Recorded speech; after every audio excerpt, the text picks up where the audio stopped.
Vikramshila IAS coaching institute 14 बीघा ऋषिकेश। 17 दिसंबर 2023 को आपका RO का पेपर है, उसके लिए रैपिड रिवीजन चल रहा है। मैं कुछ क्वेश्चन पूछूंगा, आप लोगों ने उसके आंसर देने हैं, ठीक है। किताब सामने रखिए, किताब सोर्स वही है, कौन सा, परीक्षा वाणी, ठीक है। पहला क्वेश्चन, बद्रीनाथ के चारों ओर एक बुग्याल है, जो फैला हुआ बुग्याल है उसे क्या बोला जाता है? बद्रीनाथ के चारों ओर जो बुग्याल है उसे क्या कहा जाता है? कैला बुग्याल। आंसर कैला बुग्याल। क्या बोलते हैं उसको? कैला बुग्याल। एक क्वेश्चन और, अली बुग्याल। अली बुग्याल कहाँ अवस्थित है? चमोली और रुद्रप्रयाग। चमोली, रुद्रप्रयाग। उखीमठ और गोपेश्वर के बीच में जो बुग्याल है उसको अली बुग्याल कहा जाता है, ठीक है। अगला, केदार कांठा। केदार कांठा उत्तरकाशी। फिर गड़बड़ करेंगे लोग इसमें, फिर रुद्रप्रयाग लिखेंगे कि केदारनाथ जी रुद्रप्रयाग में, तो इसलिए केदार कांठा भी कहा, केदार कांठा उत्तरकाशी। मखमली घास के लिए जाना जाता है। हर की दून, हर की दून उत्तरकाशी भाई, उत्तरकाशी। हर की दून कहाँ? उत्तरकाशी में, ठीक है। केदार खर्क, बड़ा कंफ्यूजन है, केदार खर्क। खर्क सुने आपने? केदार खर्क। गोमुख के निकट, गोमुख के निकट उत्तरकाशी। केदार खर्क कहाँ? गोमुख के निकट उत्तरकाशी।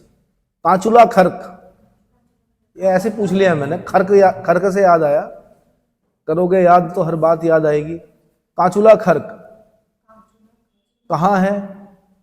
जब आप उखी मठ से चोपता वाली रोड पे जाते हो, या गोपेश्वर से आप कहाँ जाते हो? चोपता वाली रोड। गोपेश्वर से भी है रास्ता, अब सुन लो, पहले रास्ता बताने दिया करो भाई मुझे। गोपेश्वर से जब आप कहाँ जाओगे? रुद्रनाथ के लिए जाओगे, माना रुद्रनाथ जो है सबसे टफ यात्रा है पंच केदारों में, ठीक है।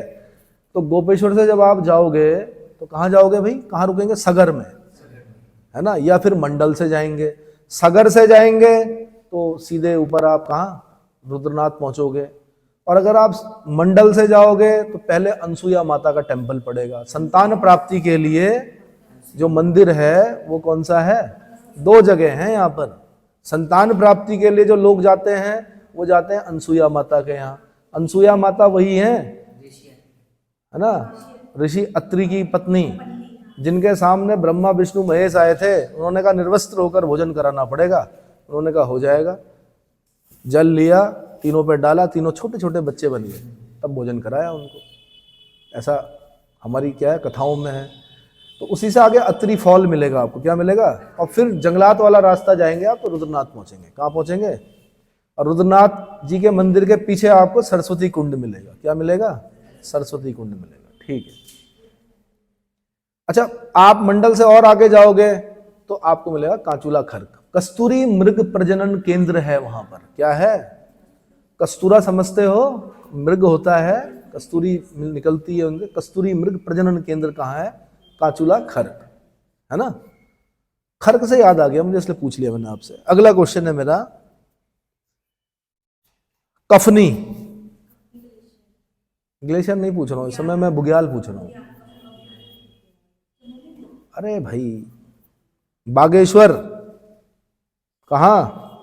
पिंडारी ग्लेशियर सुना है आपने? पिंडारी है, सुना है ना, उसी के पास है कफनी, ठीक है। अगला क्वेश्चन है मेरा, गुरसों।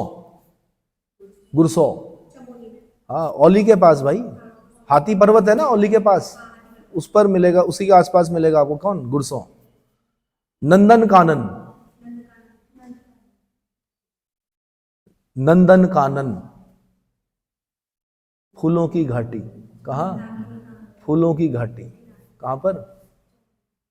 चमोली में, ठीक है जी। बांज वृक्ष, जिसे कि उत्तराखंड का सोना भी कहा जाता है, माना उसका बॉटनिकल नाम पूछ लिया आपसे। वैसे तो नहीं पूछना चाहिए, क्योंकि आपसे साइंस की इतनी अपेक्षा की जाती है जितने एक पढ़े लिखे व्यक्ति से होती है। तो बॉटनिकल नेम ऑफ बांज, क्वर्कस, याद रखना, क्वर्कस, ल्यूकोटा, ल्यूको अलग याद करना, टाइको अलग याद करना, फोरा। मैं उनके लिए कर रहा हूं जिनका साइंस नहीं है। आप तो जेडबीसी वाले हैं, आपके लिए तो क्या है, बाएं हाथ का खेल है। लेकिन जो जो साइंस वाले नहीं है वो कैसे याद करेंगे? तो क्वर्कस अलग याद करना, क्वर्कस, फिर याद करना ल्यूको याद करना, फिर याद करना टाइको, फिर फोरा। तो फिर मिला के पढ़ना, फिर ल्यूको टाइको फोरा, ल्यूको टाइको फोरा, क्वर्कस ल्यूको टाइको फोरा, क्वर्कस ल्यूको टाइको फोरा। ठीक है जी। अगला क्वेश्चन है मेरा, ज्यादा टफ क्वेश्चन नहीं पूछना है ना। आप मुझे बताइए, इंडियन मेडिसिन फार्मास्यूटिकल लिमिटेड कहां है? इंडियन मेडिसिन फार्मास्यूटिकल लिमिटेड,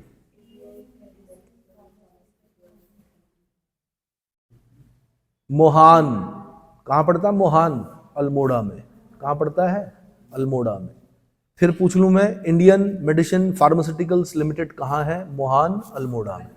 जैसे Indian drugs and pharmaceutical limited कहां था हमारा? वीरभद्र ऋषिकेश में था, अब तो बंद हो गया।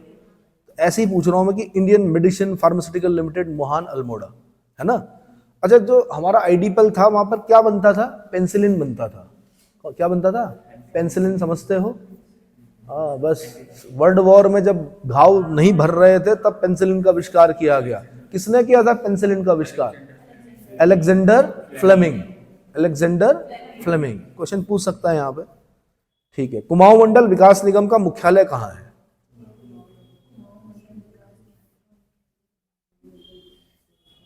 सुने हो? अरे भाई, जब मानसरोवर की यात्रा करोगे तो कुमाऊं मंडल विकास निगम के थ्रू जाना पड़ेगा। आंसर नैनीताल। कुमाऊं मंडल विकास निगम का मुख्यालय कहां है? नैनीताल। और गढ़वाल मंडल विकास निगम का मुख्यालय कहां है? गढ़वाल मंडल विकास निगम, कई शादियां अटेंड कर ली होंगी आपने ऋषिकेश में। नहीं भाई, यहां नहीं है मुख्यालय, पौड़ी में है। मुख्यालय कहां है उसका? पौड़ी में। ठीक है, अगला क्वेश्चन मेरा है, उच्च स्तरीय पौध शोध संस्थान कहां है? उच्च स्तरीय पौध शोध संस्थान कहां है? बताइए भाई, आप तो वहीं से पढ़े हो। श्रीनगर में है उच्च स्तरीय पौध शोध संस्थान। अब एक चीज ध्यान रखना, पंच के, अब देखो फ्लैशबैक में जाना पड़ता मुझे। पंच केदार, पंच केदार में सबसे बड़े केदारनाथ जी, ठीक है। दूसरे मद महेश्वर जी। मद महेश्वर में मध्य भाग की पूजा होती है, केदारनाथ में पृष्ठ भाग की पूजा होती है, तुंगनाथ में भुजाओं की पूजा होती है, रुद्रनाथ जी में रौद्र रूप की पूजा होती है, कल्पेश्वर में जटाओं की पूजा होती है। तो जब आप तुंगनाथ जाएंगे तो तुंगनाथ के नीचे ही आपको एक जगह मिलेगी जहां पर की शोध कार्य चल रहा होता है। लकड़ी का एक, आपने देखा होगा, मतलब एक किलोमीटर नीचे जाना पड़ता है। एक मंदिर के लिए चले गए, नीचे गए आप तो वहां पर तो बीरबल साहनी इंस्टीट्यूट है जो एरोमेटिक प्लांट पर रिसर्च करता है, लखनऊ में है। क्या है? उसी की एक शाखा आपकी कहाँ है? शायद श्रीनगर गढ़वाल में। और श्रीनगर के थ्रू वहां पर बनाया गया, कहां पर? उच्च स्थलीय, मतलब एक उगाते हैं वहां पर, वो जड़ी बूटियां उगाते हैं। तो कभी भी जब आप तुंगनाथ जी के मंदिर में जाएं तो अगर आप पढ़े लिखे हैं तो वहां पर भी जरूर जाएं, जड़ी बूटियों को क्या करें? ज्ञान लें। क्या लें? तो कई प्रकार की जड़ी बूटियां होती हैं, जैसे कड़ोई हो गई, है ना, जैसे क्या हो गया, कड़ोई हो गई, और क्या हो गया, जटामासी हो गई। तो उनके बारे में जानकारियां लेना कि क्या क्या होता है ये। ठीक है, तो उच्च स्तरीय पौध शोध संस्थान कहाँ है भाई? श्रीनगर पौड़ी गढ़वाल में। ठीक है, जड़ी बूटी शोध एवं विकास संस्थान कहाँ है? जड़ी बूटी शोध बोलते हैं रिसर्च, एवं विकास मतलब डेवलपमेंट, संस्थान मतलब institute. Research and development institute कहां पर है? गोपेश्वर में है। कहां है? और सबसे बड़ा मंदिर जो है मेरे ख्याल से गोपेश्वर का ही जो विमान है, सबसे बड़ा विमान कहाँ है? गोपेश्वर का मंदिर, गोपीनाथ जी का मंदिर है। गोपीनाथ जी कौन? अरे भगवान शिव, यही तो है। गोपीनाथ को लोग सोचते हैं कृष्ण जी का मंदिर। गोपीनाथ जी मतलब भगवान शिव ने गोपी का वेश धारण किया था। हाँ, तो किसका शीतकालीन निवास है? रुद्रनाथ जी का शीतकालीन निवास है गोपेश्वर। ठीक है, चलो जी। गोविंद बल्लभ पंत हिमालय पर्यावरणीय एवं विकास संस्थान, पर्यावरणीय एवं विकास संस्थान कहाँ है? गोविंद बल्लभ पंत हिमालय पर्यावरणीय एवं विकास संस्थान कहाँ है?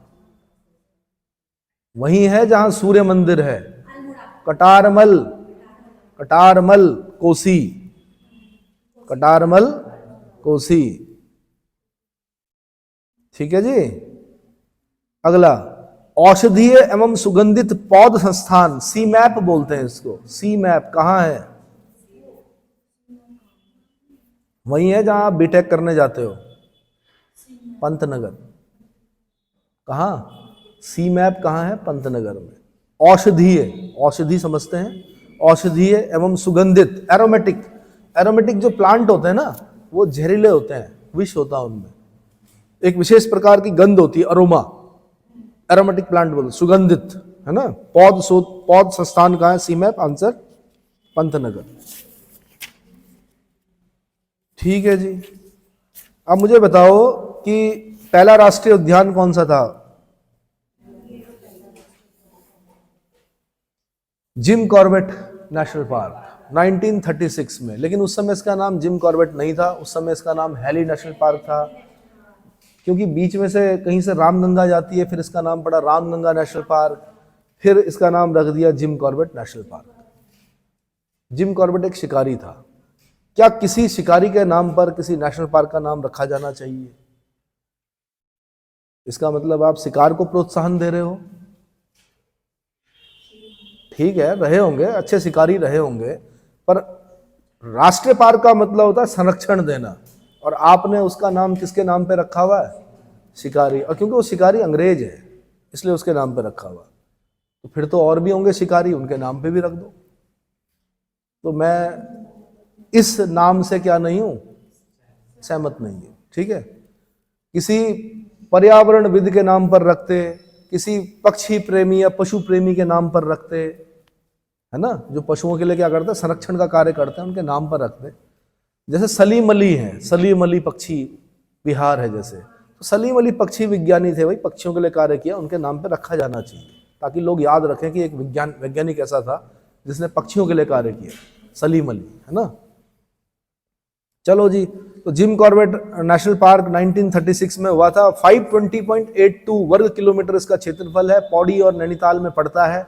इसका अधिकतर भाग पौड़ी में पड़ता है, लेकिन इसका जो दरवाजा है वो नैनीताल में पड़ता है, जिसकी वजह से क्या है कि पर्यटक वहां से होकर जाते हैं। ठीक है, एक दरवाजा मुझे लगता है कि पौड़ी की तरफ भी होना चाहिए, ताकि कुछ पर्यटक यहाँ से भी क्या करें, एंटर करें, थोड़ा सा पर्यटन की वजह से क्या हो, पौड़ी डिस्ट्रिक्ट में भी क्या मिले, रोजगार मिले। इसके बारे में खैर मैं तो क्या बोल सकता हूँ, साधारण सा शिक्षक हूँ, लेकिन जो नीति निर्माता हैं उन्हें सोचना चाहिए कि पौड़ी में क्योंकि अधिकतर भाग पड़ता है जिम कॉर्बेट का, इसलिए एक दरवाजा पौड़ी की तरफ भी होना चाहिए।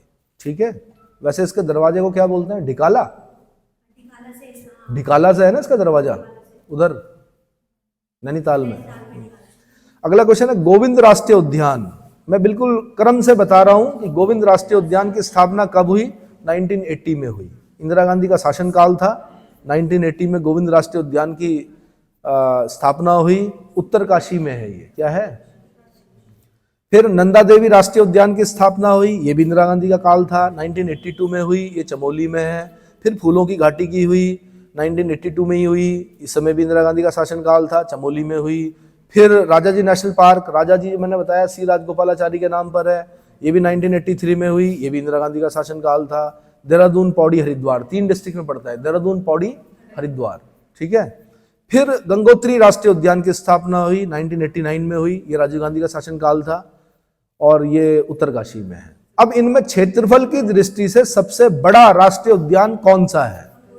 गंगोत्री राष्ट्रीय उद्यान 2390 वर्ग किलोमीटर स्क्वायर क्षेत्रफल पर फैला हुआ है। कौन? गंगोत्री राष्ट्रीय उद्यान। और इनमें सबसे छोटा राष्ट्रीय उद्यान जो है वो फूलों की घाटी है, सिर्फ 87 किलोमीटर स्क्वायर में फैला हुआ है। ठीक है, नर और गंधमादन पर्वत है, हाँ, और फ्रैंकोई स्मिथ ने एक किताब लिखी वैली ऑफ फ्लावर। और आछरी ताल, जब आप उत्तराखंड में जाओगे ना बालिकाओं, तो रंग बिरंगे कपड़े पहन के नहीं जाते हैं। कहाँ? ऊपर। बोला जाता है कि एड़ी आंचरी क्या करती हैं? हर लेती हैं। हाँ जी, नहीं, खैंट पर्वत। हाँ, 2 जगह मिलेंगे आपको एड़ी आंचरी। एक आपको मिलेंगे तुंगनाथ में, पर तुंगनाथ में इतना पर्यटक जाने लग गया कि एड़ी आंचरी अब मुझे नहीं लगता कि वहाँ पर है। लेकिन खैंट पर्वत जो कि आपका कहाँ पड़ता है? टिहरी में, वहाँ पर बताया जाता है कि आंचरी जो है। तो आंचरी ताल कहाँ है भाई? आंचरी ताल समझते हो? वन देवियाँ होती हैं कुछ। हाँ, ढूंढो आंचरी ताल कहाँ है। नहीं नहीं, तो फिर वो फूलों की घाटी में कौन सा ताल है?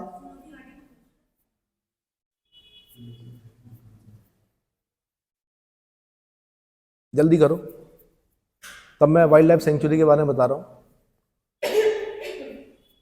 ढूंढिए जनाब, आप भी ढूंढिए।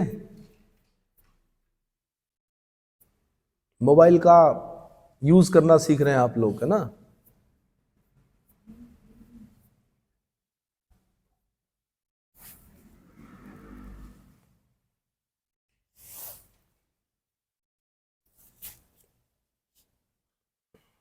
भ्यूंडार घाटी बोलते हैं ना इसको, फूलों की घाटी को, भ्यूंडार घाटी।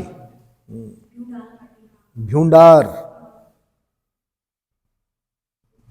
पुष्पावली भी बोलते हैं, पुष्परसा बोलते हैं, फ्रैंको इस्माइल घाटी बोलते हैं। ठीक है, तो भाई आंचरी ताल और लिंग ताल मैंने पूछा कहां पर है? आंसर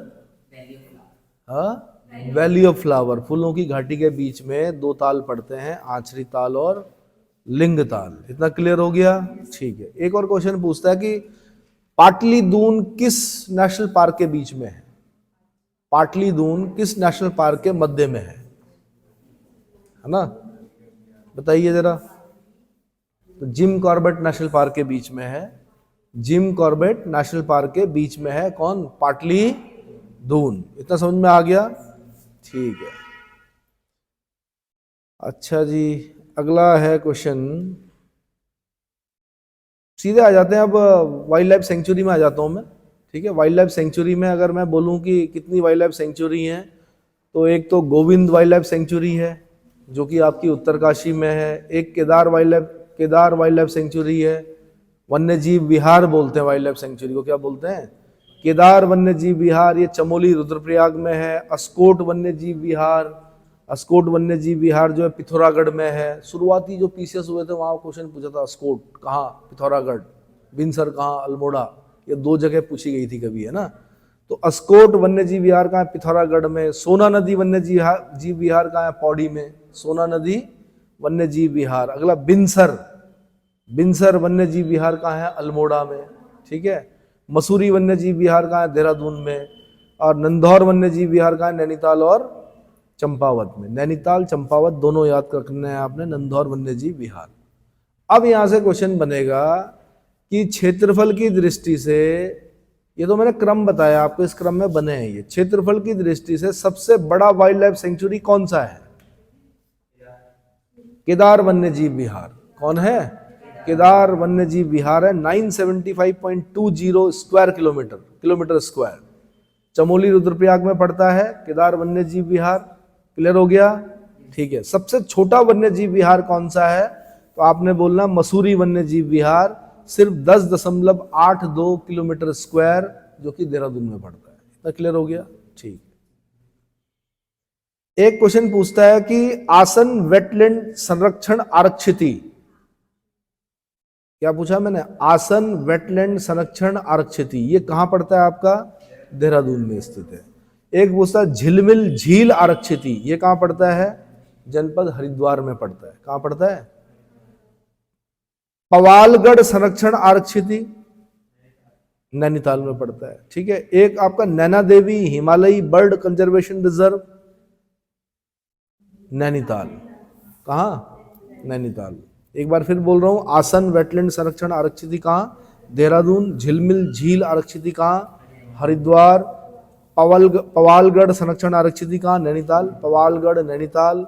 और एक और बताया मैंने, नैना देवी हिमालयी बर्ड कंजर्वेशन रिजर्व कहां? आपका नैनीताल में। तो क्लियर हो गया? ठीक है, तो मोटा मोटा याद कीजिए भाई, बाकी कस्तूरी मृग प्रजनन केंद्र मैंने बता दिया था आपको, कांचुला खर्क चमोली में, ठीक है। और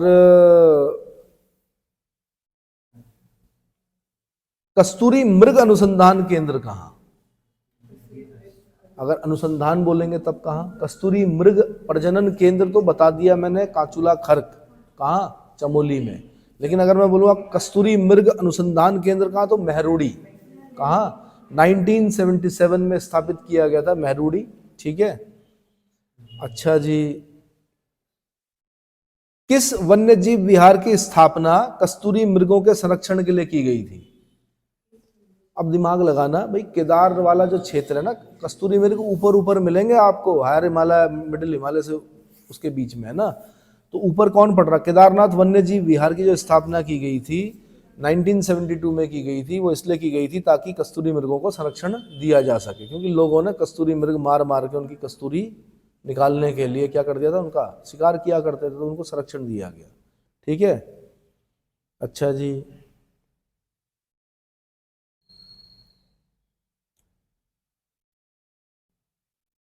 स्नो लेपर्ड योजना कब शुरू की गई? स्नो लेपर्ड हिम तेंदुए को बोलते हैं, ठीक है। तो ये कब की गई? 1991 में, 1991 में। इतना क्लियर हो गया? ठीक है, अच्छा पढ़ रखा आप लोगों ने भाई, अच्छे आंसर दे रहे हो। अगला क्वेश्चन, टिन कहाँ मिलता है उत्तराखंड में? टिन चमोली में मिलता है। देखो बहुत लंबी लिस्ट होती है, जो सिंगल चीज मिल रही हो कहीं पर, जैसे टिन है तो उसमें चमोली। अब जैसे मैं बोलूं चूना पत्थर, तो पता नहीं कितनी जगह मिल रहा है उत्तराखंड में, कहीं भी सड़क खोद दो 4 कदम पे फिर चूना पत्थर मिलता है, लेकिन टिन जो है वो सिर्फ चमोली में मिलता है। कहाँ मिलता है? ऐसे अगला क्वेश्चन मेरा है कि बेराइट्स कहाँ मिलते हैं? बेराइट्स, ये देहरादून में मिलता है। बेराइट्स कहाँ मिलता है? देहरादून में। टिन कहाँ मिलता है? चमोली में। चांदी कहाँ मिलता है उत्तराखंड में? अल्मोड़ा। तो जो सिंगल वाली जो जगह होती हैं वो इंपॉर्टेंट होती हैं कि जी चांदी कहाँ मिलता है? जी अल्मोड़ा में मिलता है, ठीक है। क्लियर हो गया?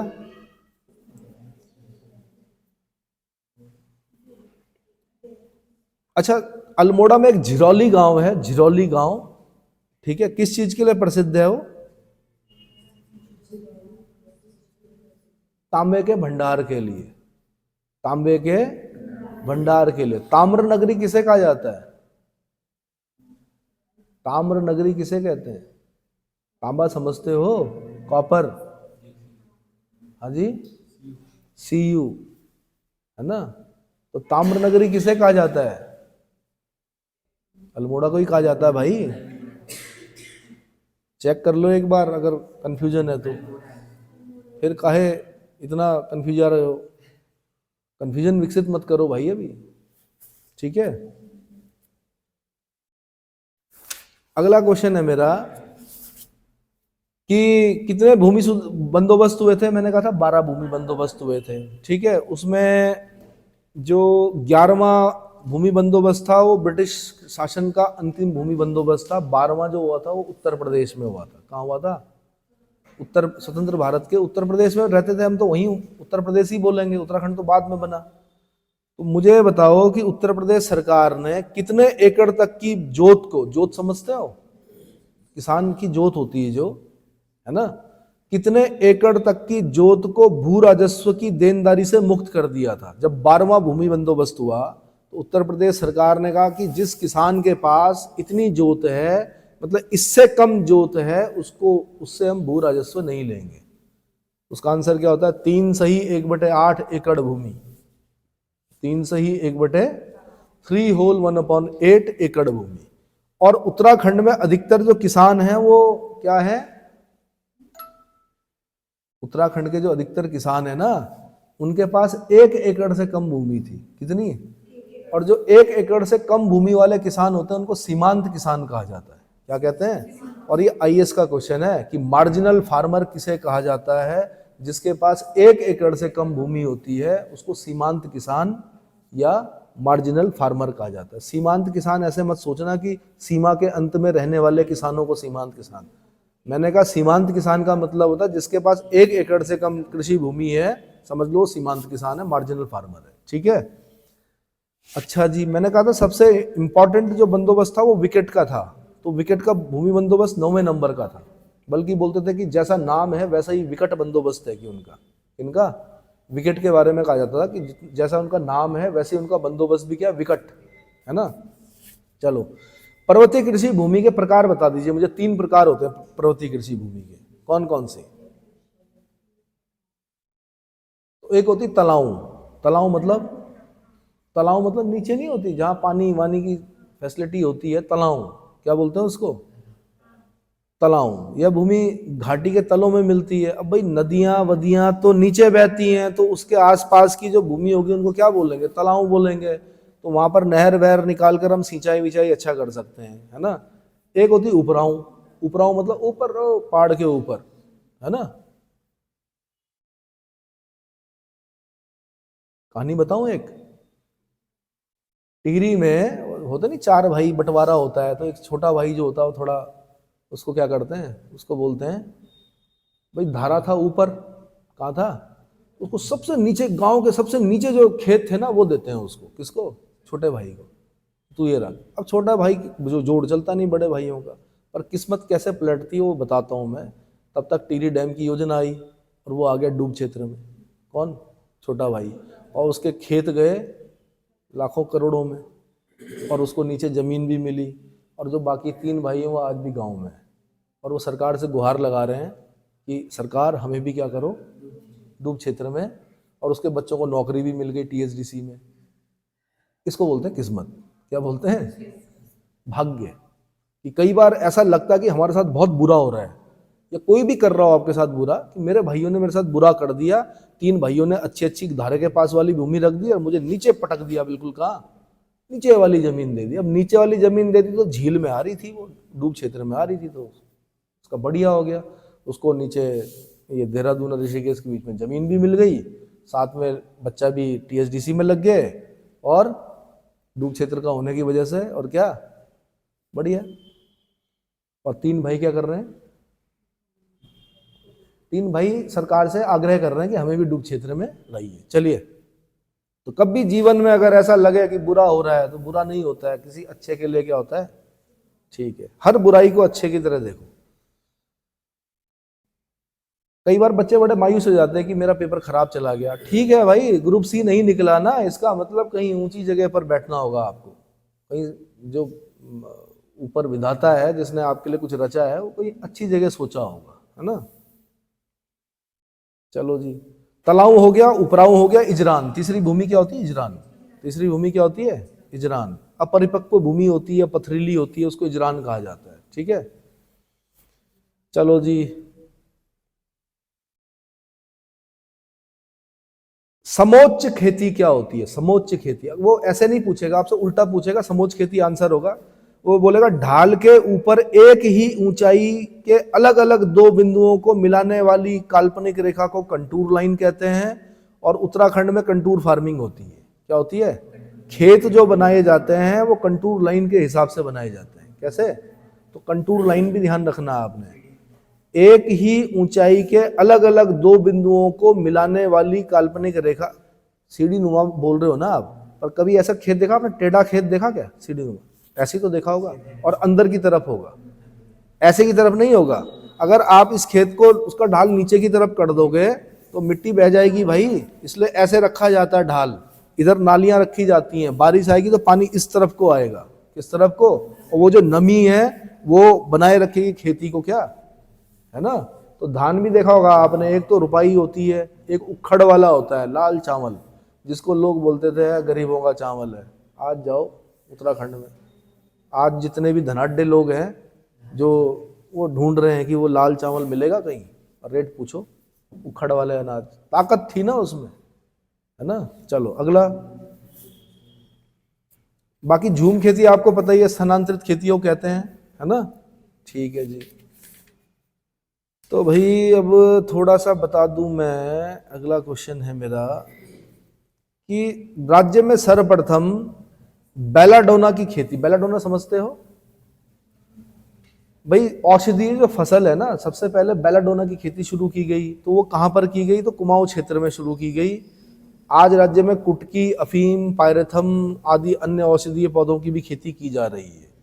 ठीक है, तो सबसे पहले राज्य में सर्वप्रथम बेलाडोना की खेती कहां पर की गई थी? आंसर कुमाऊं क्षेत्र में की गई थी। इतना समझ में आ गया। चाय कहां पैदा की जाती है उत्तराखंड में? तो आपने बोला मध्य हिमालय और शिवालिक पहाड़ियों के मध्य स्थित पर्वतीय ढालों पर चाय पैदा की जाती है। कहां पैदा की जाती है? मध्य हिमालय, मिडिल हिमालय बोलते हैं। मिडिल हिमालय को हिमाचल रेंज भी बोलते हैं। आपके जितने भी ये पर्यटक स्थल हैं वो मध्य हिमालय में होते हैं। जैसे मसूरी हिमाचल रेंज में है आपका, जितने भी क्या पूरे देश में, डलहौजी हिमाचल प्रदेश का मध्य हिमालय में, उधर दार्जिलिंग कालिम्पोंग कहाँ वेस्ट बंगाल में, वो मध्य हिमालय में आता है। ठीक है ना, जहाँ कभी कभी बर्फ पड़ती है, फिर जाते हैं पर्यटक, फिर पिघल जाती है।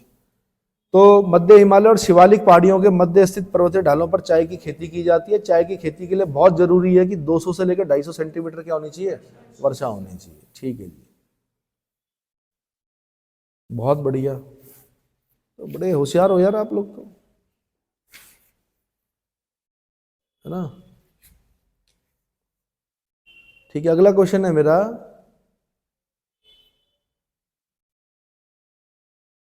अब कुक्कुट से तो पूछना बड़ा कठिन हो जाता है कई बार, कुछ वो बता पूछ लेता हूं मैं आपसे। ऊपरी गंग नहर के बारे में बताना आपने। सबसे पुरानी नहर कौन सी है हमारी? ऊपरी गंग नहर। आपने मुझे बताना इसका निर्माण कार्य कब किया गया था? ऊपरी गंग नहर का निर्माण कार्य कब किया गया था? वो रुड़की में इंजीनियरिंग कॉलेज है, सिविल इंजीनियरिंग का कॉलेज क्यों खोला गया था? इसलिए खोला गया था, कहा जाता है पहली रेल भी यहीं चली थी। वैसे तो हम बोलते हैं मुंबई से थाने चली, बट उत्तराखंड वाले बोलते हैं यहाँ चली थी, क्योंकि नहर की मिट्टी को क्या करना था? इधर से उधर ढोना था। तो रेल बोलते हैं पटरी को, उसके ऊपर गाड़ी चली थी, यहाँ पहले चल गई थी मुंबई थाने से पहले। तो मुझे बताना ऊपरी गंग नहर का निर्माण कब किया गया था? तो 1842 से 1854 के बीच में है। 1842 से 1854 के बीच में। और इसका उद्घाटन किसने किया था ऊपरी गंग नहर का? डलहौजी। हाँ, 1854 किसका काल है? डलहौजी का है। हड़प नीति, डलहौजी की हड़प नीति। बाद में आया कैनिंग, कैनिंग ने कहा भैया डलहौजी ने तो सब गड़बड़ कर दिया।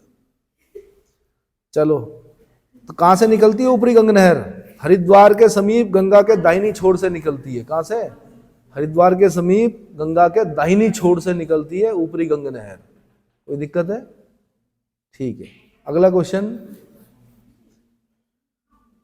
मुझे आपने बताना है, जमरानी बांध परियोजना कहां पर है?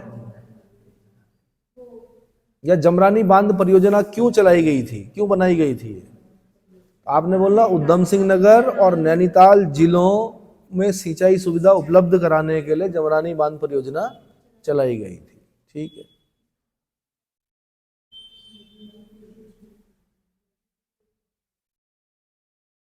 बहुत बढ़िया। अगला क्वेश्चन है मेरा, राज्य में सर्वाधिक कृषि योग्य भूमि कहां पर है? किस मतलब किस जगह पर है, किस जिले में है? राज्य में सर्वाधिक कृषि योग्य भूमि उधम सिंह नगर भाई। हरिद्वार तो छोटा सा है, उधम सिंह नगर में खेती खेत है। हाँ, वहां पे आपको लगेगा भी नहीं कि आप उत्तराखंड में हो। ठीक है, आप मुझे बताइए पर्यटन नीति कब लागू हुई थी हमारी? जो पहली पर्यटन नीति थी वो कब लागू हुई थी? आपने बोला 26 अप्रैल 2001 को। कब? 26 अप्रैल 2001 को। ठीक है, फिलहाल तो हम इको टूरिज्म को प्रोत्साहित कर रहे हैं। ठीक है, अगला मुझे बताना आपने, नई पर्यटन नीति, नई पर्यटन नीति की घोषणा कब की सरकार ने? नई पर्यटन नीति आपने बोला सितंबर 2018, सितंबर 2018। क्या बोलना है?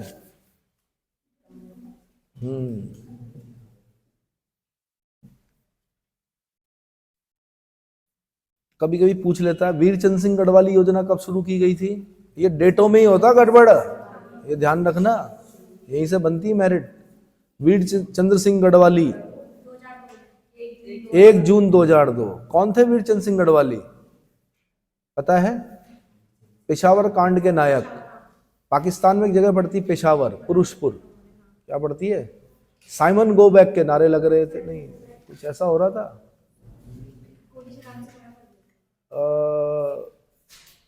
अंग्रेज ने आदेश दिया गढ़वाली 3 राउंड फायर, गढ़वाली ने मना कर दिया, नहीं हम नहीं करेंगे। दरअसल अंग्रेज जो आदेश दे रहा था गढ़वाली 3 राउंड फायर, वो किस पर दे रहा था? खुदाई खिदमतगारों पर। किन पर? खुदाई खिदमतगार। कौन खुदाई खिदमतगार? साइमन गो बैक वाला नहीं था कंसेप्ट। खुदाई खिदमतगारों पर आदेश दिया था किसने? अंग्रेज ने जो आदेश दिया कि गढ़वाली 3 राउंड फायर, तो खुदाई खिदमतगार कौन थे? लाल कुर्ती आंदोलन भी बोलते हैं, खान अब्दुल गफ्फार खान, जिनको सीमांत गांधी बोलते हैं। क्या बोलते हैं? सीमांत गांधी, फ्रंटियर गांधी। गांधी जी जैसे थे तो अफगान, लेकिन गांधी जी की उस पर चलते थे, नियमों पर चलते थे, उनके बताए हुए रास्ते पर चलते थे, इसलिए उनको सीमांत गांधी बोलते हैं। खान अब्दुल गफ्फार खान, उन्होंने एक आंदोलन चलाया था खुदाई खिदमतगार। क्या चलाया था? और उसको क्योंकि लाल कुर्ता पहनते थे इसलिए लाल कुर्ती आंदोलन भी बोलते हैं, तो उन पर चलाने के लिए आदेश दिया था, लेकिन गढ़वाली ने मना कर दिया कि नो नहीं, तो फिर इनको मृत्युदंड दिया गया। क्या दिया गया? फिर क्या हुआ कि फिर इनका इलेक्शन कह रहा हूं मैं, इनका केस लड़ा किसने? किसने लड़ा? बताओ। मतलब इनका केस किसी बड़े बैरिस्टर ने लड़ा, ध्यान नहीं आ रहा मुझे। और इनके जो मृत्युदंड था ना, उसको आजीवन कारावास में तब्दील कराया, है ना। बड़ा नाम है वो बैरिस्टर जो थे, जिन्होंने मौलाराम तोमर की गढ़वाल पेंटिंग्स किसने लिखी? बताओ। बैरिस्टर मुकंदी लाल ने इनका केस लड़ा। बैरिस्टर मुकंदी लाल वही हैं जिन्होंने मौलाराम के चित्रों का संग्रह करके क्या गढ़वाल पेंटिंग्स बनाई थी। तो बैरिस्टर मुकंदी लाल ने इनके मृत्युदंड को आजीवन कारावास में तब्दील कराया। फिर उसके बाद फिर देश आपको पता ही आजाद हो गया। गांधी जी की सभा में गए और ये हैट पहन के चले गए। गांधी जी ने कहा कौन बैठा हुआ है, ये हैट पहन के कौन आदमी है?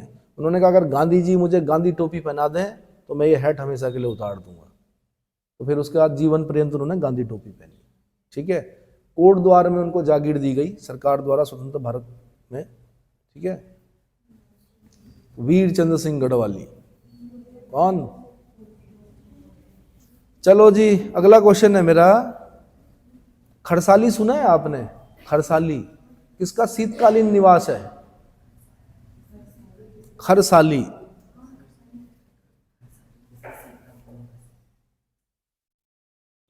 दो क्वेश्चन है मेरे, एक और है। मुखवा ग्राम किसका शीतकालीन निवास है और खरसाली किसका शीतकालीन निवास है?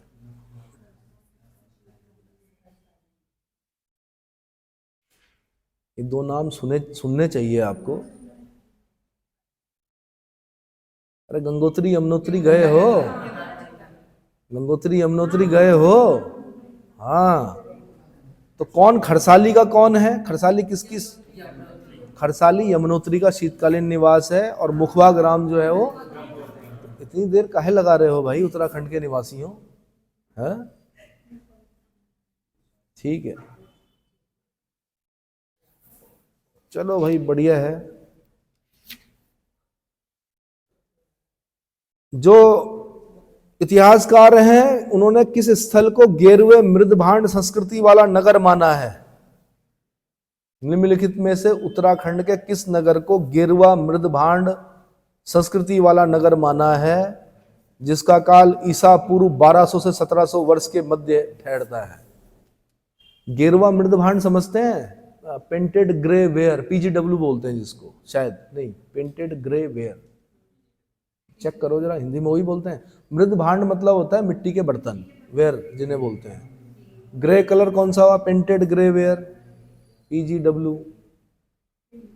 गेरवे मृद भांड संस्कृति वाला नगर, आंसर हरिद्वार। आंसर हरिद्वार, आज का नहीं है हरिद्वार। ईसा पूर्व 1200 से 1700 वर्ष तक के क्या मिले हैं?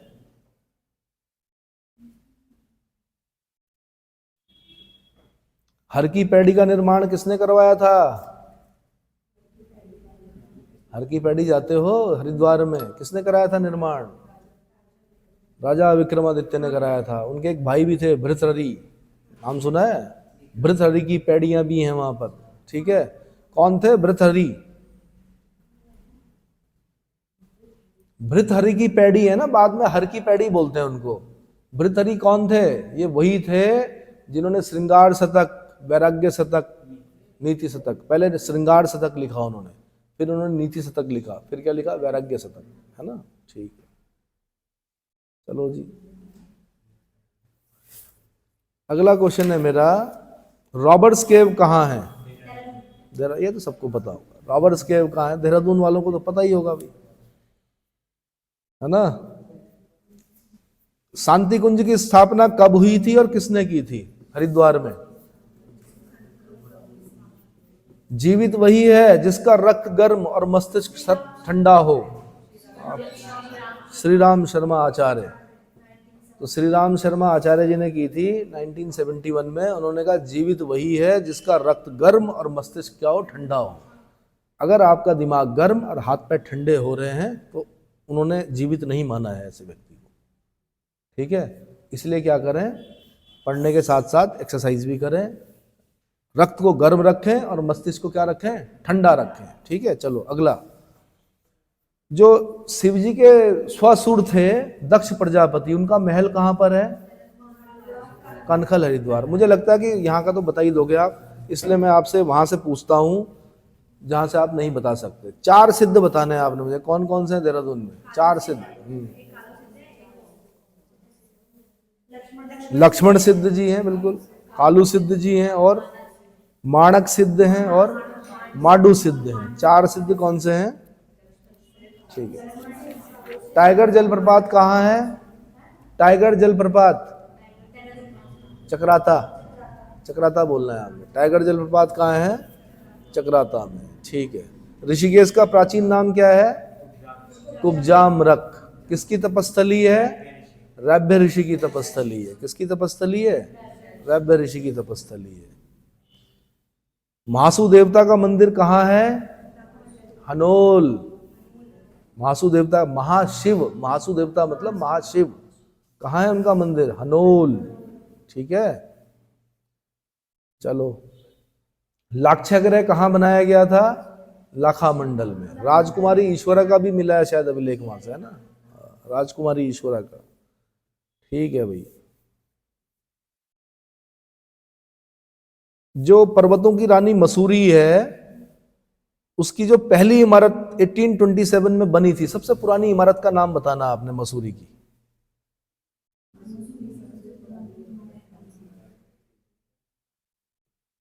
मलिंगार होटल, मलिंगार होटल, ठीक है। अगला,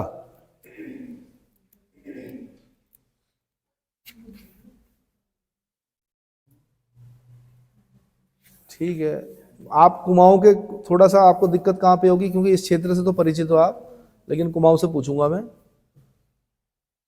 जो गंगोत्री जाते हुए गर्म पानी का जल स्रोत मिलता है, वहां का नाम क्या है? गंगनानी। गंगनानी में क्या है? गर्म जल के स्रोत हैं, ठीक है। जरूर याद रखना है भाई।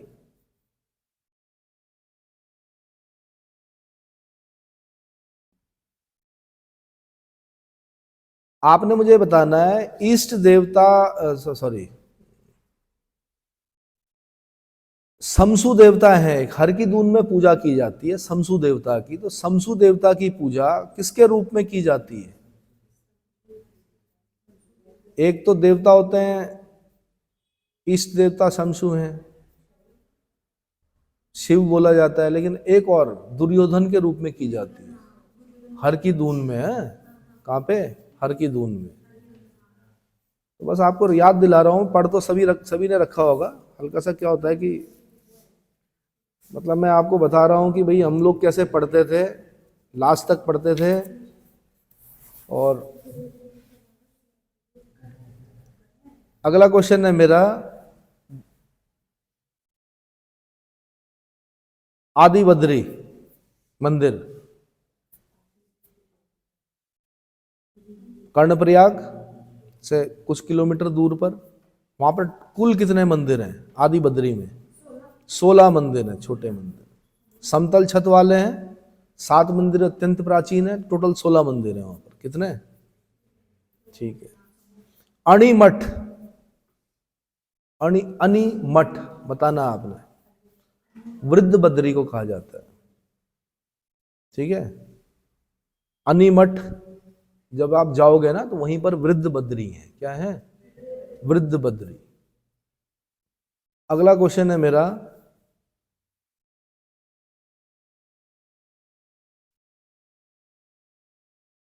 अलकनंदा और पिंडर नदी का संगम कहां पर होता है?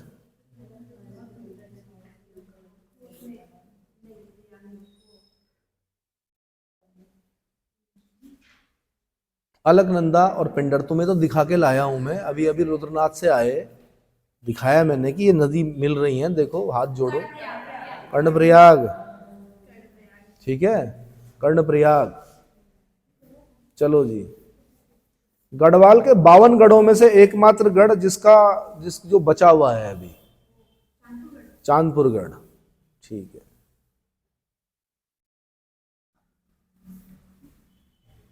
चिनाब घाटी, जैसे फूलों की घाटी है ना, वैसे ये घाटी और है चिनाब घाटी। ये कहाँ पड़ती है आपकी? हाँ, चमोली जोशीमठ से 28 किलोमीटर की दूरी पर चिनाब घाटी कहाँ पड़ती है? ठीक है, ये तो बता ही दोगे आप भाई, इधर से पूछना क्या है, ठीक नहीं है ना, फिर भी पूछ लेते हैं।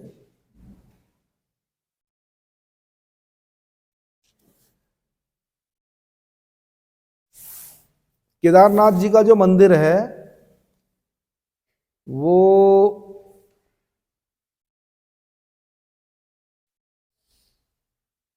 किनके मध्य अवस्थित है? पहाड़ियों के नाम बताने हैं आपने। खर्चाखंड, भरतखंड और केदारनाथ शिखरों के मध्य स्थित है। खर्चाखंड, भरतखंड और केदारनाथ शिखरों के मध्य स्थित है। ठीक है, जिसके वाम भाग में पुरंदर पर्वत है। जो आपका ये मंदिर है, केदारनाथ जी का मंदिर है, ये किस शैली का है? निर्माण शैली बतानी है आपने। कत्यूरी, कत्यूरी निर्माण शैली का है। किस निर्माण शैली का है? कत्यूरी निर्माण शैली का है। भूरे रंग के विशाल पत्थरों का प्रयोग किया गया है। ठीक है, चलो जी, कुछ नहीं पूछते हैं इसमें से, आगे से पूछते हैं आपसे। सुदूर ओम पर्वत कहाँ अवस्थित है? पिथौरागढ़ में अवस्थित है। ठीक है, अगला बताना आपने मुझे,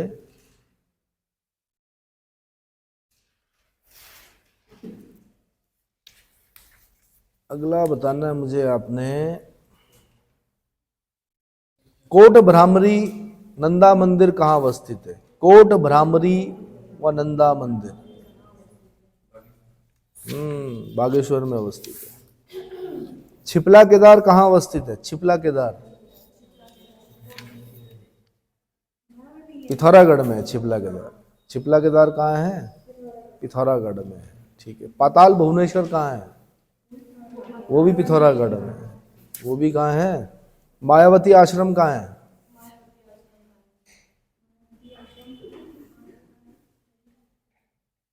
चंपावत में है। मायावती आश्रम कहाँ है? चंपावत में है। आपको पता है स्वामी विवेकानंद, नरेंद्रनाथ दत्त कहाँ गए थे? आध्यात्मिक शांति की प्राप्ति हुई थी 1901 में। रामकृष्ण शांति मठ नामक मठ की स्थापना की थी उन्होंने यहाँ पर। ठीक है, इससे पूर्व यहाँ पर अद्वैत आश्रम था। कहाँ पर? मायावती आश्रम। ठीक है, अद्वैत आश्रम। अच्छा, एक आपने पाषाण युद्ध वाला मेला देखा होगा आपने, जो क्या बोलते हैं, जिस दिन आप रक्षाबंधन मनाते हैं उस दिन बग्वाल मनाया जाता है। कहाँ? देवी धुरा, वाराही देवी के मंदिर में पाषाण युद्ध होता है। 4 खाम होते हैं। क्या होते हैं? 4 खाम होते हैं। वाराही धाम, लोहा घाट, चंपावत। इसका डिटेल देख लेना भैया, खाम कौन कौन से होते हैं। चमियाल खाम होता है, लमगड़िया खाम होता है, गढ़वाल खाम होता है और बालिक खाम होता है। 4 खाम के लोग आते हैं ना आपस में, जब तक 6 लीटर खून नहीं बह जाता तब तक पत्थर मारते थे, अब तो फलों से। अब तो शासन प्रशासन ने क्या कर दिया। किस ताल के किनारे स्वामी विवेकानंद आश्रम स्थित है? आंसर श्याम ताल। श्याम ताल। झूला मेला का झूला मेला भी लगता है यहाँ पर, ठीक है। झूला मेले के लिए प्रसिद्ध है, चंपावत में ही है ये, ठीक है। अगला क्वेश्चन है मेरा, कितने मिनट हो गए भाई?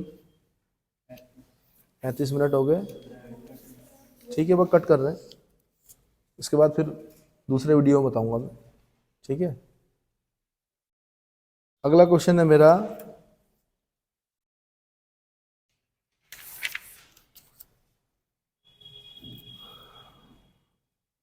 गरुड़ प्रपात कहाँ अवस्थित है? गरुड़ प्रपात आपने बोलना है बेरीनाग। कहाँ पड़ता है? पिथौरागढ़। बेरीनाग, पिथौरागढ़। कुछ नहीं, थोड़ा सा बार बार सुनते रहिए उसको, ठीक है। बार बार रिवाइज कीजिए किताब को, उत्तराखंड को खासकर बार बार रिवाइज कीजिए। अभी भी देखिए, जल्दी जल्दी हाईलाइटर कर रखे होंगे आपने, उसको क्या करें, बार बार एक बार फिर देखें, है ना। रैपिड रिविजन जिसे बोलते हैं। तो मेरे ख्याल से इतना काफ़ी है, ठीक है।